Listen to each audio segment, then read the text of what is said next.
devenir papa dans un environnement comme à Port-au-Prince, ça fait beaucoup réfléchir. Moi, j'avais planifié ma vie, j'ai même écrit il y a 3 ans de cela, j'ai écrit ma mission de vie et j'ai pas pensé à laisser vivre mes enfants en Haïti.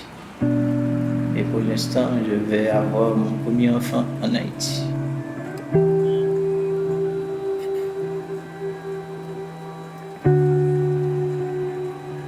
C'est un garçon. J'ai des idées. Il a 2 prénoms. Les 2 prénoms que j'ai composés, le premier avec le nom de sa mère et l'autre c'est un nom biblique. C'est Andy. Et comme ça vient du nom de sa mère et Salem, c'est biblique.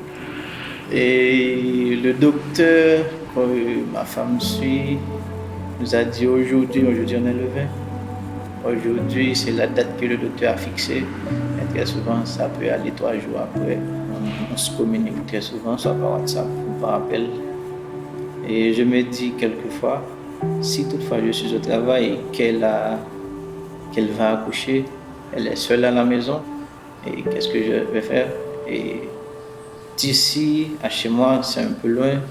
Peut-être que je n'aurai pas le temps d'arriver, mais je peux appeler quelqu'un d'autre pour nous venir en aide.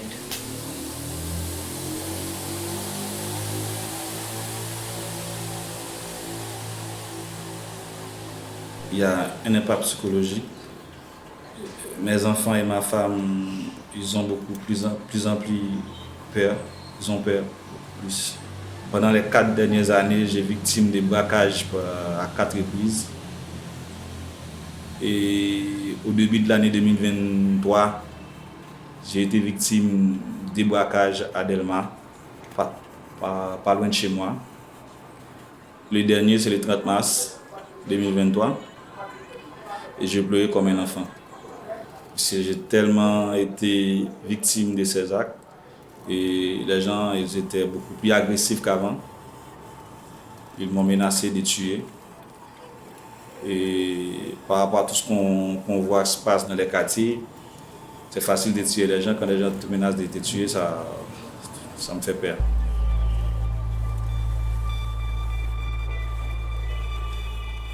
Donc c'est des hommes à moto. Quand je les aperçus venir en face, j'étais en train de ralentir sur cette course. Je me faisais l'idée que j'allais être attaqué. Effectivement, j'ai été attaqué.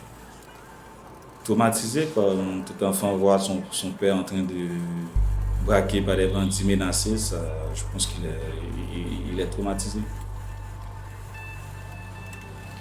Les gens vivent tout le temps avec une situation de peur constante. Les gens arrivent, comment on dirait ça, à formater leur esprit de manière à, si je prends leurs propres mots, à se résigner. C'est une espèce de résignation. Cette résignation se manifeste sur une logique assez simple.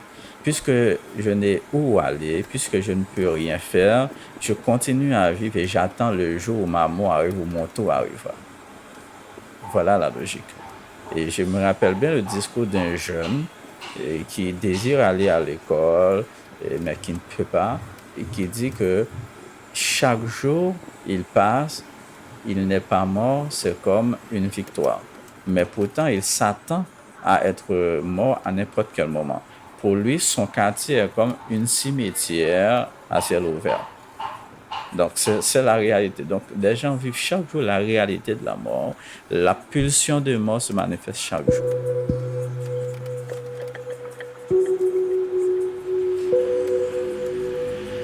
J'ai arrêté l'université temporairement à cause des violences. Je ne pouvais pas gérer ça. Parce que je suis une personne, quand il y a un problème, si on fait quelque chose devant moi, je vais être figée, je ne vais pas pouvoir bouger. Alors je peux être une victime à n'importe quel moment. Et pour éviter ça, je prends un peu de recul et pour recommencer. Et la violence a fait mon quotidien parce que j'avais des projets, j'avais des objectifs avec des tranches d'âge que j'avais visées pour avancer. Donc, tout m'a mis à zéro, je ne sais pas quoi faire, je ne sais pas comment faire. Alors ça m'affecte beaucoup parce que là maintenant je me dis, est-ce que j'ai pas une vie ratée? parce que je suis née ici. Bon, ça m'a mis en colère. Parce que je me dis en mon fond intérieur, je ne sais pas si tous les gens pensent comme moi. Je dis que je suis libre, mais pourquoi vivre dans un pays que je ne peux pas être à l'aise? J'aime beaucoup mon pays, j'adore mon pays, et là maintenant je ne peux pas vivre là-dedans. Ça me met toujours en colère. Bon, mais des fois je dois accepter des choses qui sont inacceptables. Oh, ça m'a vraiment révoltée. C'est une révolte à l'intérieur que je ne peux pas dégager vraiment. Parce que si je dégage ça, ça va m'en coûter la peau. J'ai dû réprimer ça. Je prenais beaucoup de calmants. Parce que quand je suis choquée, j'avais beaucoup de crises. Parce que quand je pense beaucoup, si ma mère a un problème, je pense, qu'est-ce que je vais faire? Avant, je ne parlais pas. J'encaisse tout dans mon cerveau. C'est ce qui m'a rendu malade. J'avais pas l'habitude de parler. Je réfléchissais beaucoup. Là maintenant, j'écoute. Ouais, tu vois, je suis avec mon baladeur, j'écoute toujours de la musique, je chante, je danse. Je parle tout le temps avec des gens. Je leur raconte mon histoire pour eux aussi, pour qu'ils ne tombent pas en dépression comme moi.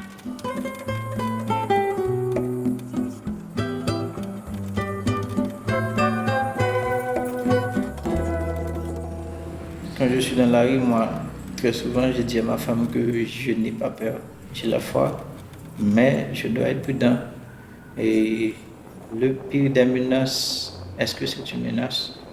C'est de recevoir une balle perdue. Parce que même quand tu n'es pas la cible de quelqu'un, tu peux être atteint par un projectile qui vient de nulle part. Et c'est ça le plus grand danger.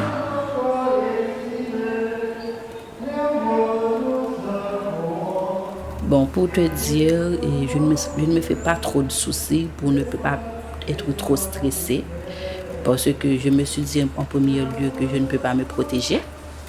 Donc, je laisse la charge à la providence divine. Donc, avant de sortir, j'ai pris le soin de prier. Mais bien que le pays n'est pas safe, lorsque je regarde autour de moi, je vois qu'on vit au jour le jour. Chaque seconde, chaque minute est comptée.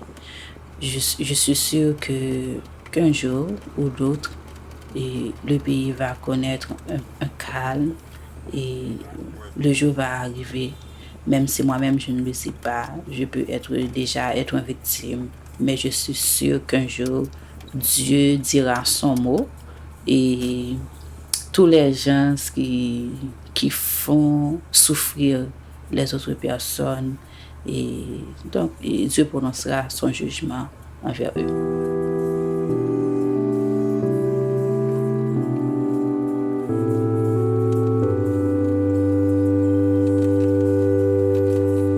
On est en train de vivre en Haïti une génération perdue.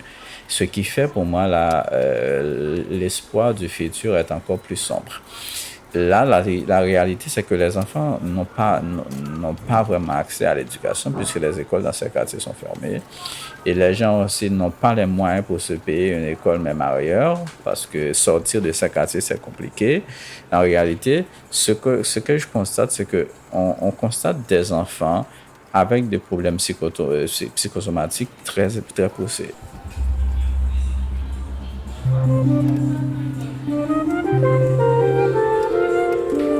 Imagine-toi, tu vois un jeune qui a une arme qui coûte des milliers de dollars américains et cette personne-là vit dans un petit abri avec une sandale, un pantalon déchiré, mal vêtu, mais avec une arme qui coûte des milliers de dollars américains. En fait, ces jeunes se battent entre eux. Il y a une histoire de contrôle du territoire. On dit que c'est pour une question de territoire. Il y a des gens derrière eux qui leur fournissent des munitions, des armes, des moyens qui se battent entre eux. Mais il n'y a pas d'élection. Il n'y a rien. Je ne vois pas pourquoi ils se battent. Ils s'entretuent. C'est des gens de ton quartier qui meurent tous les jours. C'est ton frère, ta maman, ton père, ton cousin, tes amis.